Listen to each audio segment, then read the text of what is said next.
நாம் பைபிளில் படிக்கும் ஐபிராத்து நதி பல்லாயிரம் ஆண்டுகள் பழமையான வரலாற்றை கொண்டுள்ளது. இது பழைய கிழக்கு பகுதியின் மிக முக்கியமான நதியாகும். மேலும் இது பைபிளில் பல முறை குறிப்பிடப்பட்டுள்ளது. யூப்ரட்டீஸ் நதிதான் வேதாகமத்தில் ஐபிராத்து என்று தமிழில் மொழிபெயர்க்கப்பட்டுள்ளது.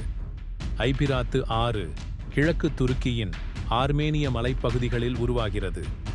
பாரசீக வளைகுடாவில் கலக்கும் முன் தற்போதைய சீரியா மற்றும் ஈராக் வழியாக பாய்கிறது. இது தோராயமாக 2800 கிலோமீட்டர் நீளமானது. இது மேற்கு ஆசியாவின் மிக நீளமான நதியாகும். பழைய காலங்களில் ஐபிராத்து நதி உலக நாகரிகத்தின் வளர்ச்சியில் குறிப்பிடத்தக்க பங்கை அளித்தது. சுமேரியர்கள், பாபிலோனியர்கள், அசீரியர்கள் மற்றும் பாரசீகர்கள் உட்பட பல்வேறு நாகரிகங்களின் வளர்ச்சிக்கு ஐபிராத்து நதி ஆதாரமானது. ஐபிராத்து நதி ஏதேன் தோட்டத்திலிருந்து பாய்ந்த 4 ஆறுகளில் ஒன்றாக பைபிளில் குறிப்பிடப்பட்டுள்ளது. தற்காலத்தில் உயிரோட்டமாக உள்ள நதிகளில் ஐபிராத்து நதியும் ஒன்று. இந்த நதியை குறித்து பைபிளில் எப்படி வாசிக்கிறோம்? தோட்டத்துக்கு தண்ணீர் பாயும்படி ஏதேனிலிருந்து ஒரு நதி ஓடி அங்கே இருந்து பிரிந்து 4 பெரிய ஆறுகளாயிற்று என்று ஆதியாகமம் 2:10 சொல்கிறது. அந்த 4ஆம் ஆற்றுக்குத்தான் ஐபிராத்து என்று பெயர்.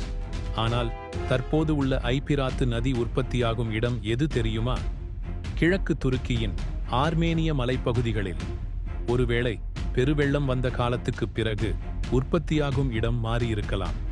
அப்படி இல்லை என்றால் ஏதேன் தோட்டம் அந்த மலைகளுக்கு கீழே இருக்க வாய்ப்பு உண்டு.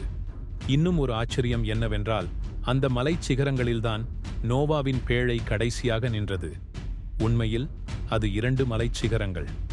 அந்த இரண்டும் பனி சூழ்ந்த ஆனால் அமைதியாக நிற்கும் எரிமலைச் சிகரங்கள். அவர் மனுஷனை துரத்திவிட்டு ஜீவ விருட்சத்துக்கு போகும் வழியை காவல் செய்ய ஏதேன் தோட்டத்துக்கு கிழக்கே கேருபீன்களையும் வீசிக்கொண்டிருக்கிற சுடரொளி பட்டயத்தையும் வைத்தார் என்று ஆதியாகமம் 3:24 சொல்கிறது. இவற்றை அந்த எரிமலைகளோடு ஒப்பிடலாம்.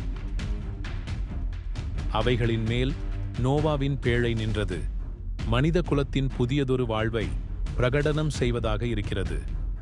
இப்படி ஏதேன் தோட்டம், ஐபிராத்து நதி, நோவாவின் பேழை 3ம் ஒரே நேர்கோட்டில் வந்தது. ஐபிராத்து நதியின் சமவெளிகள் மெசபடோமியா எனப்படும் பகுதியுடன் தொடர்புடையது. இது கிரேக்க மொழியில் நதிகளுக்கு இடையே என்று பொருள்படும். மெசபடோமியா யூப்ரட்டீஸ் மற்றும் டைக்ரிஸ் நதிகளுக்கு இடையே உள்ள நிலத்தை குறிக்கிறது. பைபிள் வரலாறு முழுவதும் ஐபிராத்து நதியானது பல்வேறு சூழல்களில் குறிப்பிடப்பட்டுள்ளது.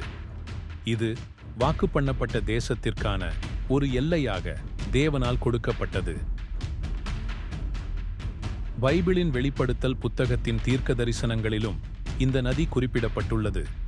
இது கிழக்குப்புற ராஜாக்களுக்கு வழியை ஆயத்தம் செய்வதற்காக வறண்டு போகும் என்று விவரிக்கப்பட்டுள்ளது. ஐபிராத்து நதி இன்று வரை தொடர்ந்து மில்லியன் கணக்கான மக்களின் நீர் தேவையை சந்திக்கிறது. ஆயிரக்கணக்கான ஆண்டுகளுக்கு முன்பாக துவங்கிய தமிழருடைய நாகரீகம் இந்த ஐபிராத்து நதியின் கரைகளில் அடித்தளமிடப்பட்டிருக்கலாம் என்றால் மிகையாகாது. பாபிலோன் நகரமும் பாபேல் கோபுரம் மற்றும் மக்களின் பெருமை காரணமாக மொழிகள் தாறுமாறாக ஆக்கப்பட்டதும் இந்த நதியின் கரைகளில்தான். ஒட்டுமொத்தமாக யூப்ரட்டீஸ் நதியின் வரலாறு, பல்வேறு நாகரிகங்களின் எழுச்சி மற்றும் வீழ்ச்சி, பைபிள் வரலாறு, தற்கால முக்கியத்துவம் ஆகியவற்றுடன் பின்னி பிணைந்துள்ளது. இன்னும் பலவற்றை கற்றுக்கொள்வோம். மீண்டும் நல்லதொரு செய்தியோடு சந்திப்போம். கர்த்தர் உங்களை ஆசீர்வதிப்பாராக. ஆமென்.